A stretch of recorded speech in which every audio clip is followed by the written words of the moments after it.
Turning focus now to the first inside story on the show. Advanced voting, viewers, for Canada elections opens Friday after Prime Minister Carney announced a snap poll just weeks after coming to power. This is the first election in a decade where there's no Trudeau who's on the ticket, and it's happening after his disgraced exit from the party earlier this year. Well, with him going, the Liberal Party's prospects have actually increased since then.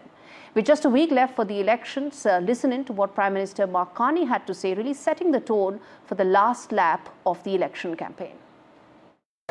The relationship we had with the Americans, these guys weren't wrong. They want us to be the 51st state. They want to break us. They want to break us so they can own us. So the second and final election debate in English saw some very sharp one-liners from the primary candidates, but it was largely a very lackluster debate. At least there weren't any fireworks that Indians are used to. It was even pushed around to give prime-time TV viewing to a hockey match. That just tells you how Canadians view their priorities. But there's one thing that it did show. It showed that the road to victory in Ottawa now passes through Washington, as the Trump factor weighs heavily in who the Canadians will choose as their next leader to steer the country at a time of great political as well as economic uncertainty. And this is getting reflected in the messaging of the two primary candidates, the Liberal leader Mark Carney and the Conservative leader Poilievre.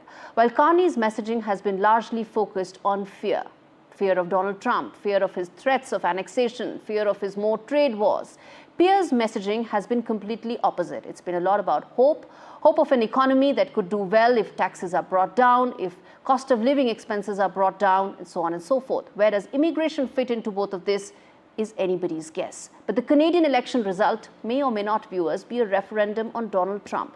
But it's turning out to be an election where neither party seems to have answers or a broader roadmap.